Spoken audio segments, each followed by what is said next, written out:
नमस्कार विद्यार्थी मित्रांनो. मराठी नोकरी यूट्यूब चॅनलवर आपल्या सर्वांचं स्वागत आहे. आज आपण या व्हिडिओमध्ये मुंबई उच्च न्यायालय भरती जी 2026 ची होणार आहे, त्या भरतीसाठी महत्त्वाचे असणारे लिपिक, शिपाई आणि चालक या पदासाठी 20 प्रश्न या व्हिडिओमध्ये आपण पाहत आहोत. हे जे प्रश्न आहेत हे आपल्याला प्रिव्हियस इयर क्वेश्चन पेपरमधील काही प्रश्न आणि चालू घडामोडी 2025-26 वर काही आधारित प्रश्न आपण घेतलेले आहेत. त्यामुळे आपल्याला या व्हिडिओची जर पीडीएफ डाउनलोड करायची असेल तर मराठी नोकरी या नावानं आपलं टेलिग्राम चॅनल आहे. सोबतच आपलं व्हॉट्सअप चॅनल देखील आहे. त्या दोघांच्याही लिंक्स मी तुम्हाला डिस्क्रिप्शनमध्ये दिल्या आहेत. त्या ठिकाणी जाऊन त्यांना जॉइन करा आणि चॅनलवरती जर नवीन असाल तर लगेच आपल्या मराठी नोकरी या यूट्यूब चॅनलला सबस्क्राईब करून ठेवा. चला तर व्हिडिओला सुरुवात करूया. तर पहा आपला प्रश्न पहिला आहे. खालीलपैकी कोणत्या कोणत्या देशामध्ये स्वातंत्र्यवीर सावरकर यांच्या पुतळ्याचे अनावरण करण्यात आलेले आहे? महत्त्वाचा असणारा प्रश्न आहे. हा प्रश्न पोलीस भरती 2023 मध्ये आपल्याला विचारण्यात आला होता. त्यावेळी हा प्रश्न करंट अफेअर्सवरती होता, पण आपण हा मुद्दाम प्रश्न जीके म्हणून घेतलेला आहे. तर असा कोणता देश आहे की त्या ठिकाणी स्वातंत्र्यवीर सावरकर यांच्या पुतळ्याचं अनावरण करण्यात आलेलं आहे?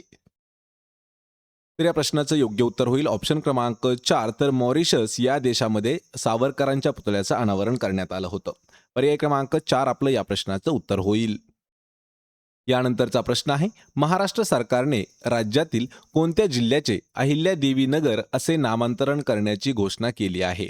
घोषणा केली आहे म्हणजे सरळ सरळ प्रश्न विचारलाय की अहिल्यानगर हा जो जिल्हा आहे, या जिल्ह्याचं पूर्वीचं नाव काय आहे किंवा कोणत्या जिल्ह्याला अहिल्यानगर असं नाव ठेवण्यात आलेलं आहे? तर या प्रश्नाचं योग्य उत्तर होईल ऑप्शन क्रमांक 2. तर अहमदनगर हा जो जिल्हा आहे, या जिल्ह्याचं नवीन नाव अहिल्यानगर असं ठेवण्यात आलेलं आहे. मग याच्यावरती आपल्याला खूप वेळा प्रश्न विचारण्यात आलेले आहेत. सर्वात पहिला प्रश्न विचारला जातो पहा, औरंगाबाद या जिल्ह्याचं नवीन नाव काय आहे? तर औरंगाबादचं नवीन नाव आहे पहा छत्रपती संभाजीनगर. प्रत्येक व्हिडिओमध्ये मित्रांनो ही गोष्ट मी सांगत राहतो कारण आपल्याला माहीत असणं गरजेचं आहे. दुसरा प्रश्न विचारला जातो की उस्मानाबाद. पहा उस्मानाबाद हा जो जिल्हा आहे याचं नवीन नाव काय आहे? तर नवीन नाव आहे याचं धाराशिव. आणि तिसरा क्रमांकाचा जिल्हा आहे तो म्हणजे आहे पहा अहमदनगर. तर अहमदनगरचं नवीन नाव आहे अहिल्यानगर. हे जे आहेत ना हे खूप सारे प्रश्न याच्यावरती आपल्याला विचारले जातात. पर्याय क्रमांक 2 आपलं या प्रश्नाचं योग्य उत्तर होईल. यानंतरचा प्रश्न आहे. महाराष्ट्रात 50वे अभयारण्य कन्हाळगाव येथे घोषित करण्यात आले असून ते कोणत्या जिल्ह्यामध्ये स्थित आहे? याच्यावरती सुद्धा 2 प्रश्न तयार होतात. पहिला प्रश्न विचारला जातो की 50वे अभयारण्य कोणते आहे? पहा 50वे अभयारण्य त्याचं नाव आहे कन्हाळगाव. हे 50व्या क्रमांकाचं आहे. पण प्रश्न विचारलाय की हे कन्हाळगाव कोणत्या जिल्ह्यामध्ये स्थित आहे? तर या प्रश्नाचं योग्य उत्तर होईल ऑप्शन क्रमांक 2. तर चंद्रपूर या जिल्ह्यामध्ये स्थित आहे कन्हाळगाव आणि हे महाराष्ट्र राज्यातील आपल्या 50व्या क्रमांकाचं अभयारण्य ठरलेलं आहे. ऑप्शन 2 उत्तर आहे. यानंतरचा प्रश्न आहे. खालीलपैकी कोणता दिवस जागतिक तंबाखू विरोधी दिन म्हणून साजरा करण्यात येतो? दिनविशेषवरती महत्त्वाचा असणारा प्रश्न आहे. त्यामुळे आपण पूर्ण जेवढे काही एका वर्षाचे दिनविशेष आहेत, त्यामध्ये आपण जागतिक दिनविशेष आणि राष्ट्रीय दिनविशेष असे दोन्हीही दिनविशेष घेतलेले आहेत. त्या दोन्ही व्हिडिओच्या लिंक्स मी तुम्हाला डिस्क्रिप्शनमध्ये दिलेल्या आहेत. पहा जागतिक तंबाखू विरोधी दिन हा कधी साजरा केला जातो? तर या प्रश्नाचं योग्य उत्तर असणार आहे ऑप्शन क्रमांक 3. तर 31 मे हा जो दिवस आहे हा जागतिक तंबाखू दिन म्हणून साजरा केला जातो. यानंतरचा प्रश्न आहे. पचनक्रियेत मदत व्हावी म्हणून पोटात स्त्रवले जाणारे आम्ल डॅश आहे किंवा खालीलपैकी कोणते आहे? आम्ल म्हणजे काय? तर ॲसिड. लक्षात ठेवा सर्वात सोपा प्रश्न आहे, पण 4 वेळा हा प्रश्न आपल्याला TCS पॅटर्नमध्ये सुद्धा विचारण्यात आलेला आहे. पचनक्रियेत मदत व्हावी म्हणून पोटात स्त्रवलं जाणारं आम्ल कोणतं असतं? तर या प्रश्नाचं योग्य उत्तर होईल ऑप्शन क्रमांक 4. तर हायड्रोक्लोरिक आम्ल जे आहे हे पोटामध्ये पचनक्रियेला मदत करण्यासाठी येत असतं. ऑप्शन 4 आपलं या प्रश्नाचं उत्तर आहे. यानंतरचा प्रश्न आहे. लोकसभेचे सर्वात दीर्घकाळ सभापती राहिलेली व्यक्ती खालीलपैकी कोण आहे? सर्वात महत्त्वाचा असणारा प्रश्न आहे. मित्रांनो हे जे प्रश्न आहेत ना यामधील आपण सर्व प्रश्न जवळपास लिपिक या पदासाठी पाहत आहोत कारण हे प्रश्न थोडेसे हाय लेवलचे असणारे प्रश्न आहेत. लोकसभेची सर्वात दीर्घकाळ राहिलेली व्यक्ती खालीलपैकी कोण आहे? तर या प्रश्नाचं योग्य उत्तर होईल ऑप्शन क्रमांक 3 बलराम जाखर किंवा त्यांचं पहा जाखड असं देखील त्यांचं नाव घेण्यात आलेलं आहे. तर यांच्याविषयी काही आपण महत्त्वाची माहिती पाहूया. यांचा कार्यकाळ कधी होता? तर बलराम जाखड यांनी सलग 2 टर्म म्हणजेच 1980 ते 1990 या काळामध्ये सुमारे 9 वर्ष ते 329 दिवस लोकसभेचे अध्यक्षपद भूषवलं होतं. किती? पहा 9 वर्ष जवळपास आपण म्हणू शकतो की 10 वर्ष त्यांनी लोकसभेचं अध्यक्षपद जे आहे ते भूषवलं होतं. त्यांनी 7व्या म्हणजेच 1980 ते 1985 आणि 8व्या 1985 ते 1989 या काळामध्ये लोकसभेपदाची जबाबदारी स्वीकारली होती. पर्याय क्रमांक 3 आपलं या प्रश्नाचं उत्तर होईल बलराम जाखर. यानंतरचा प्रश्न आहे, नाशिक हे शहर खालीलपैकी कोणत्या नदीच्या काठी वसलेले आहे? नाशिक शहर कोणत्या नदीच्या तीरावर आहे? आपण एक व्हिडिओ घेतलेला आहे, शॉर्ट व्हिडिओ. त्यामध्ये महाराष्ट्रातील महत्त्वाची असणारे शहरे आणि ते कोणत्या नदीच्या काठावरती स्थित आहेत त्यावर सुद्धा आपण एक शॉर्ट व्हिडिओ घेतला होता. तर नाशिक हे शहर जे आहे हे गोदावरी नदीच्या काठावरती स्थित आहे. पर्याय क्रमांक 2 आपलं या प्रश्नाचं उत्तर होईल. मग याच्यावरती काही आपण पॉईंट्स पाहूया. तर सर्वात पहिल्यांदा गोदावरी नदीचा उगम पाहूया. तर गोदावरीचा उगम हा नाशिक जिल्ह्यातील त्र्यंबकेश्वर या ठिकाणी होतो आणि त्र्यंबकेश्वरमधील ब्रह्मगिरी पर्वतावर गोदावरी नदीचा उगम होतो. याला दक्षिण गंगा देखील म्हटलं जातं. तर गोदावरी याच नदीला दक्षिणेची गंगा किंवा वृद्ध गंगा म्हणून ओळखलं जातं. ही महाराष्ट्रातील सर्वात लांब नदी आहे. या ठिकाणी कुंभमेळा भरतो. कोणत्या ठिकाणी? तर नाशिक या ठिकाणी कुंभमेळा भरतो. तर नाशिकमध्ये गोदावरी नदीच्या काठावरती दर 12 वर्षांनी सिंहस्थ कुंभमेळा भरत असतो. या ठिकाणी रामकुंड देखील आहे. तर नाशिकमधील गोदावरी नदीचा रामकुंड हा भाग अत्यंत पवित्र म्हणून मानला जातो. पर्याय क्रमांक 2 आपलं या प्रश्नाचं उत्तर होईल. यानंतरचा प्रश्न आहे, खालीलपैकी कोणते शहर वाईन कॅपिटल ऑफ इंडिया या नावाने ओळखले जाते? वाईन कॅपिटल ऑफ इंडिया कोणत्या, हे जे शहर आहे कोणतं शहर आहे की त्या शहराला वाईन कॅपिटल ऑफ इंडिया असं म्हणतात? तर या प्रश्नाचं उत्तर असणार आहे ऑप्शन क्रमांक 1 नाशिक हे जे शहर आहे याला वाईन कॅपिटल ऑफ इंडिया या नावानं ओळखलं जातं. पर्याय क्रमांक 1 आपलं या प्रश्नाचं उत्तर होईल. यानंतरचा प्रश्न आहे, एकाच वेळी राष्ट्रपती व उपराष्ट्रपती दोन्ही पदे रिक्त झाल्यास कोण हंगामी राष्ट्रपती म्हणून त्यांचे काम पाहतो? सर्वात इम्पॉर्टंट असणारा प्रश्न आहे. जर राष्ट्रपती गैरहजर असले तर त्यांच्या जाग्यावरती उपराष्ट्रपती हे जे आहेत हे त्यांचा पदाचा कार्यभार सांभाळत असतात. पण अशी जर एखादी सिच्युएशन आली की त्यामध्ये राष्ट्रपती आणि उपराष्ट्रपती दोन्हीही पदे रिक्त झाल्यास त्या राष्ट्रपती पदाचा कारभार कोण पाहत असतो? तर ते पाहण्याचा अधिकार सर्वोच्च न्यायालयातील जे सरन्यायाधीश आहेत तर त्यांच्याकडे असतो. पर्याय क्रमांक 4 आपलं या प्रश्नाचं योग्य उत्तर होणार आहे. यानंतरचा प्रश्न आहे, खालील वाक्प्रचाराचा योग्य अर्थ आपल्याला निवडायचा आहे. मराठी व्याकरणातील हा महत्त्वाचा प्रश्न आहे. यामध्ये वाक्प्रचार, म्हणी हे जे घटक आहेत ना हे खूप महत्त्वाचे असतात. तर वाखाणणी करणे या वाक्प्रचाराचा अर्थ काय होतो? वाखाणणी करणे म्हणजे काय? तर एखाद्याची स्तुती करणे. पर्याय क्रमांक 3 आपलं या प्रश्नाचं योग्य उत्तर होणार आहे. यानंतरचा प्रश्न आहे, युएनच्या वार्षिक सभेसाठी अध्यक्ष म्हणून निवडली गेलेली पहिली भारतीय व्यक्ती खालीलपैकी कोण आहे? महत्त्वाचा असणारा प्रश्न आहे. पहा, युएनची वार्षिक सभा जी झाली तर त्या सभेसाठी अध्यक्ष म्हणून निवडण्यात आलेली पहिली भारतीय व्यक्ती खालीलपैकी कोण आहे? मित्रांनो, हा प्रश्न आपल्याला आत्तापर्यंत 3 वेळा परीक्षेमध्ये विचारण्यात आलेला आहे आणि या प्रश्नाचं योग्य उत्तर असणार आहे विजयालक्ष्मी पंडित. ह्या ज्या आहेत ह्या अशा पहिल्या व्यक्ती आहेत की ज्यांना युएनच्या वार्षिक सभेसाठी अध्यक्ष म्हणून निवडण्यात आलं होतं. पर्याय क्रमांक 1 आपलं या प्रश्नाचं उत्तर होईल विजयालक्ष्मी पंडित. यानंतरचा प्रश्न आहे, वन डे क्रिकेटमध्ये एकाच सामन्यात सर्वाधिक धावा करण्याचा रेकॉर्ड हा कोणाच्या नावावरती आहे? सर्वात इम्पॉर्टंट असणारा प्रश्न आहे, खेळावरती आधारित महत्त्वाचा प्रश्न आहे.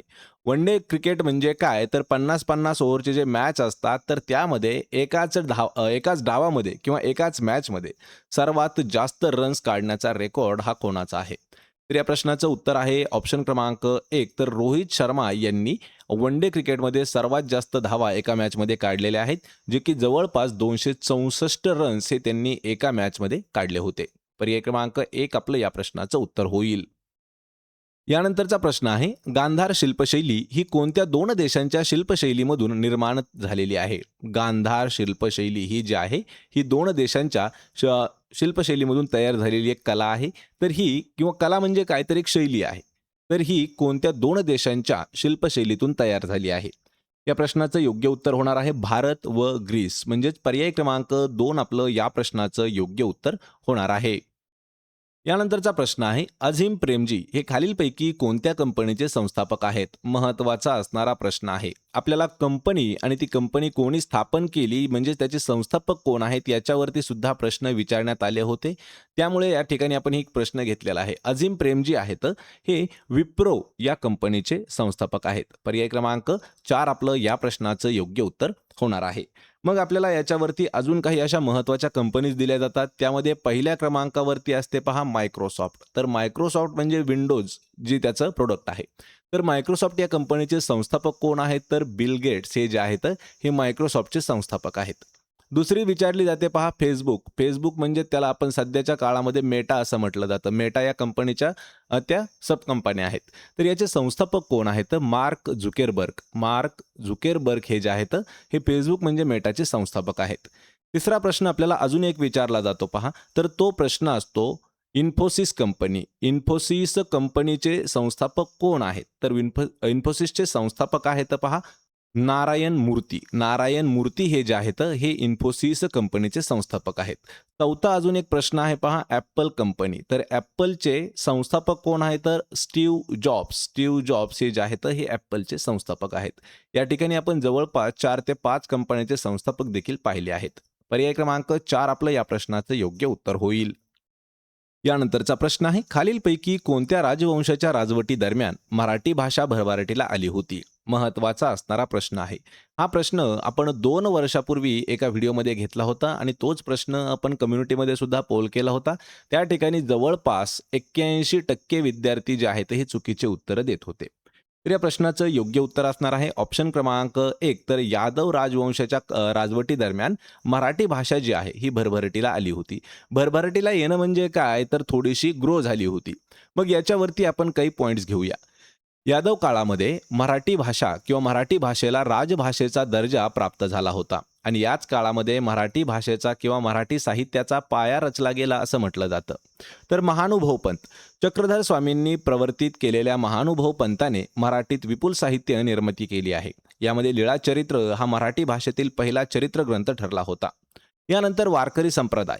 तर संत ज्ञानेश्वरांनी याच काळामध्ये ज्ञानेश्वरी म्हणजेच भावार्थ दीपिका आणि अमृतानुभव यासारख्या अजरामर ग्रंथाची रचना देखील केली होती.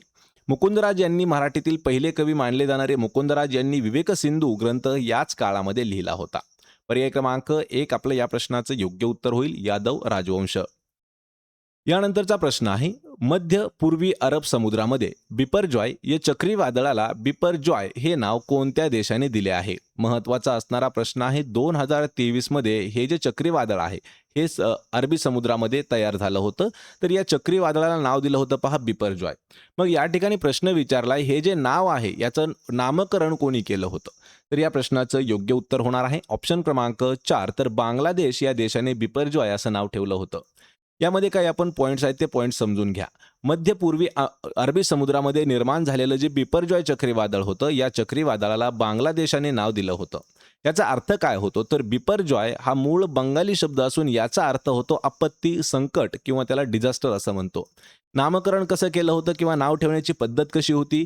तर अरबी समुद्र आणि बंगालच्या उपसागरातील चक्रीवादळांना नावं ठेवण्यासाठी किंवा नाव देण्यासाठी जागतिक हवामान संघटनेच्या पॅनलमध्ये समाविष्ट असलेले 13 देश आहेत आणि ते 13 देश मिळून त्या चक्रीवादळाचं नाव सुचवत असतात आणि बिपरजॉय हे बांगलादेशने सुचवलेल्या यादीतील नाव होतं. याचा जो कालावधी आहे हे जे चक्रीवादळ आहे हे कधी आलं होतं? तर हे चक्रीवादळ जून 2023 मध्ये अरबी समुद्रामध्ये सक्रिय झालं होतं.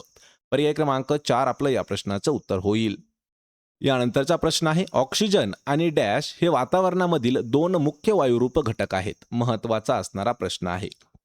हा प्रश्न आत्तापर्यंत आपल्याला 4 ते 5 वेळा परीक्षेमध्ये जशास तसा विचारण्यात आला होता. ऑक्सिजन आणि डॅश हे वातावरणामधील 2 मुख्य वायुरूप घटक आहेत. कोणते आहेत? तर ऑक्सिजन आणि नायट्रोजन. म्हणजेच पर्याय क्रमांक 2 आपलं या प्रश्नाचं उत्तर होईल. यांच्यावरती 2 पॉईंट्स आहेत ते समजावून घ्या. पृथ्वीच्या वातावरणामध्ये नायट्रोजन या वायूची टक्केवारी ही सर्वात जास्त आहे आणि वातावरणामधील अजून जे काही वायू आहेत ते कसे आहेत पहा. नायट्रोजन जवळपास 78% आहे. ऑक्सिजन हा जवळपास 21% आहे.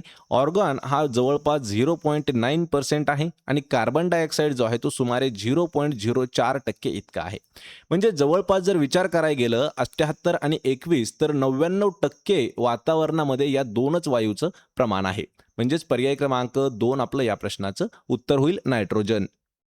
यानंतरचा प्रश्न आहे 1867 साली मुंबईमध्ये प्रार्थना समाजाची स्थापना खालीलपैकी कोणी केली होती? याच्यावरती आपल्याला 3 प्रश्न आत्तापर्यंत विचारण्यात आलेले आहेत. त्यातील पहिला प्रश्न असा विचारला जातो की प्रार्थना समाजाची स्थापना ही कोणत्या वर्षी करण्यात आली? तर 1867 साली करण्यात आली. कोणत्या ठिकाणी करण्यात आली? तर मुंबई या ठिकाणी करण्यात आली. आणि महत्त्वाचा प्रश्न आहे की कोणी केली? तर ती केलेली आहे ऑप्शन क्रमांक 4 डॉक्टर आत्माराम पांडुरंग यांनी 1867 साली मुंबई या ठिकाणी प्रार्थना समाजाची स्थापना केली होती.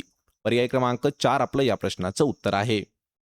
यानंतरचा प्रश्न आहे पहा, महाराष्ट्रातील कोणत्या भौगोलिक प्रदेश पश्चिमेकडील अरबी समुद्र आणि पूर्वेकडे सह्याद्री पर्वतरांगांनी वेढलेला आहे? महत्त्वाचा असणारा प्रश्न आहे आणि हा प्रश्न आपल्याला भूगोल या विषयावरती विचारला जातो. महाराष्ट्रातील कोणता भौगोलिक प्रदेश पश्चिमेकडे अरबी समुद्र आणि पूर्वेला सह्याद्री पर्वतरांगांनी वेढलेला आहे? तर या प्रश्नाचं योग्य उत्तर होईल ऑप्शन क्रमांक 3. तर कोकण हे जे आहे हे आपलं योग्य उत्तर होणार आहे. ऑप्शन क्रमांक 3.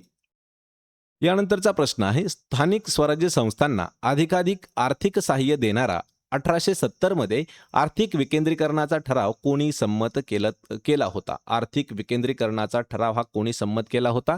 कधी केला होता? 1870 या वर्षी केला होता. तर या प्रश्नाचं योग्य उत्तर होईल ऑप्शन क्रमांक 3. तर लॉर्ड मेयो हा जो इंग्रज गव्हर्नर किंवा इंग्रज अधिकारी जो होता यांनी स्थानिक स्वराज्य संस्थांना अधिक आर्थिक सहाय्य देणारा 1870 मध्ये आर्थिक विकेंद्रीकरणाचा ठराव हा संमत केला होता. ऑप्शन क्रमांक 3 आपलं या प्रश्नाचं योग्य उत्तर होईल. तर मित्रांनो, हे होते महत्त्वाचे 20 प्रश्न. आपल्याला 20 पैकी किती प्रश्नाची उत्तरं देता आली हे मला कमेंट करून नक्की सांगा. व्हिडिओ जर आवडला तर व्हिडिओला आपल्या लाईक करा, मित्रामध्ये व्हिडिओ शेअर करा आणि आपल्या मराठी नोकरी यूट्यूब चॅनलला सबस्क्राईब करायला विसरू नका. प्रत्येक व्हिडिओची PDF अगदी फ्रीमध्ये आपल्याला आपल्या टेलिग्राम चॅनलवरती दिलेली आहे. टेलिग्राम चॅनलचं नाव आहे पहा मराठी नोकरी. जर तुम्हाला लिंकवरून सर्च नाही झालं तर डायरेक्ट टेलिग्रामवरती जाऊन मराठी नोकरी सर्च करा. जे व्हेरीफाईड चॅनल असेल ते आपल्या यूट्यूब चॅनल किंवा टेलिग्राम चॅनलचं ऑफिशियल चॅनल असणार आहे. आपण भेटूया पुढच्या एका अशाच नवीन व्हिडिओमध्ये. तोपर्यंत जय हिंद, जय महाराष्ट्र.